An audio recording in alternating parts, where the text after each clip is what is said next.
Hello students, welcome back to my YouTube channel Compass Biology. In today's lecture video, we will talk about biomolecules which are known as proteins. As we know that there are four types of biomolecules. One is proteins, second one is carbohydrates, third one is fats or lipids, and fourth one is nucleic acids. So amongst these four biomolecules, in today's video we will discuss proteins and their conformations and other details about proteins. So first of all, proteins are the, as already said, they are the biomolecules. They are polymers and their monomeric unit is amino acid. In my previous video, I have already explained how many type of amino acids are there and several other details about amino acids. So the monomeric unit of proteins is amino acid, and these amino acids are linked one after the other with the help of a peptide bond or amide bond to make the bigger biomolecule which is known as protein. Now let us understand various conformations in proteins. So the first conformation is primary structure, then second one is secondary structure, third one is tertiary structure, and fourth one is quaternary structure. So in a functional protein, all these structures are present. So now let us discuss the primary structure, the first conformation of proteins, which is primary structure. So in the primary structure, there is only a linear arrangement of constituent amino acids which form the peptide backbone. Only linear arrangement exists, like only the residual, like once an amino acid bonds with another amino acid to make a peptide bond, after that a water molecule is removed and the bond is formed. So now the amino acid is not known as amino acid, it is now known as residue when it loses water after forming the bond. So in the primary structure, only linear arrangement exists. There is no interaction of these are the side chains, and there is no hydrogen bonding or nothing, not any other kind of interaction. Only a linear peptide bond is existing between the amino acids, which after losing the water molecule while forming the amide bond or peptide bond lose water molecule and they become residues.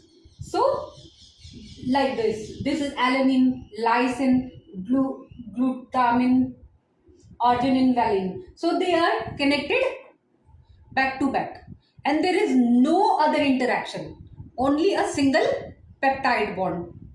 So this kind of structure exists in the primary conformation. So that's how we can define primary structure of a protein.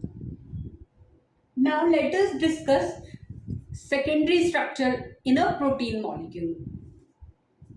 So basically in secondary structure, only residues in the backbone are involved in interaction, which means that R group is the functional group which is unique to a particular amino acid. The R group is not involved in any kind of bonding. So only residues, the amino acids in the peptide chain, only they make interaction. And so in short, we can say that amino acids in local space or nearby space make secondary structure of proteins. Now let me tell you this. What does that mean? Like one amino acid is here, second one is there, third, 4, 5, 6, 7, 8. Just like that, there are thousands of amino acids in a protein molecule. There are thousands of amino acids. but which later on become residues after bonding. So in secondary structure, only these local amino acids, like the first one with seventh one, only they can make bond, like hydrogen bond or weak bonds with each other. Like it's not like the first amino acid can bond with the amino acid present in the thousand position apart. It doesn't happen. So in short, it is a local arrangement of amino acids. Amino acids can interact with each other locally, like with nearby amino acids. Like in alpha helix, first one makes bond with the seventh amino acid. So the bond, the interaction which is occurring between the amino acids, it occurs in the nearby amino acids only, not with far off amino acids. So that's why they form two type of structures. With the help of secondary structure, like interaction in the secondary structure, two type of structures are formed. First one is alpha helix, which is helical in shape, and the second one is beta sheet. This is zigzag structure, not in the form of helix.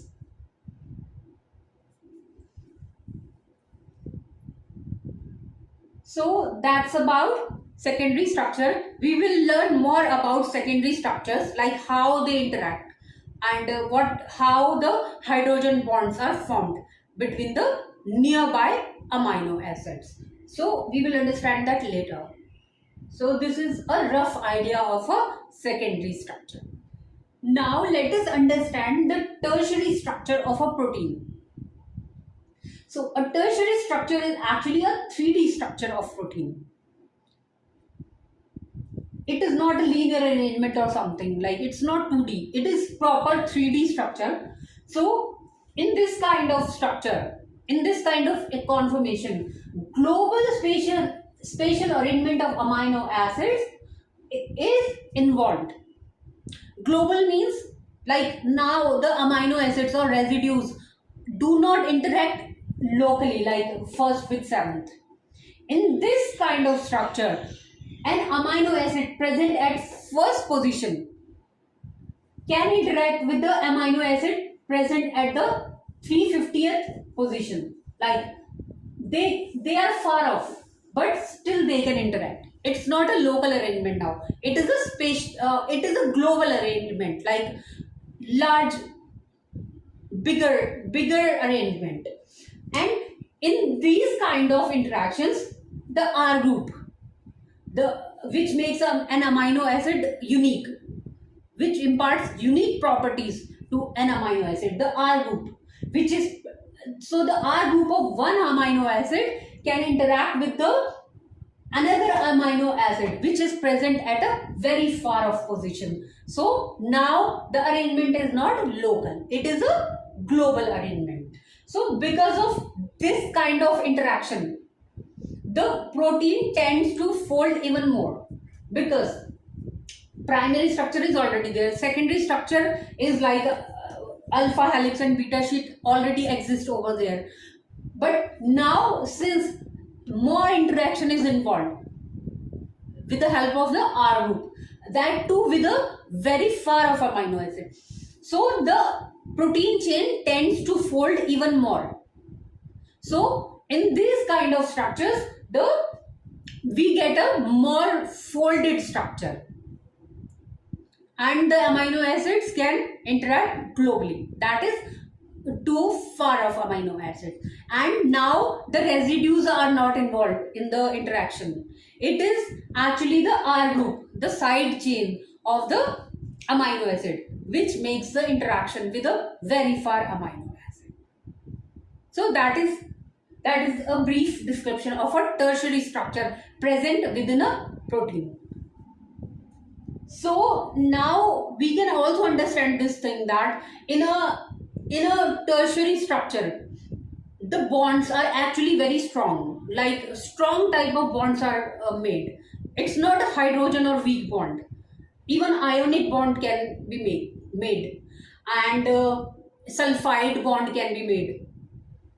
If the amino acid has sulfur group like methionine or something, then they can make even sulfide bond with the far of amino acid. So that is a covalent interaction, and covalent bond is stronger as compared to the hydrogen bond. So in tertiary structures, actually the bonds are like, there may be hydrogen bonds as well, but ionic bond, hydrophobic interactions, and covalent bonds like disulfide bonds can also form. So basically that's about that's about tertiary structure of a protein. Now let us understand quaternary conformations or structures in a protein. So basically the quaternary structures are not unique structures, like they involve interaction of two or more tertiary structures. So they are not a unique structure as such, but when two or more tertiary structures, the more folded structures, interact with each other, then they form a quaternary structure. And it is pertinent to mention here that a protein is only functional when they form a quaternary structure.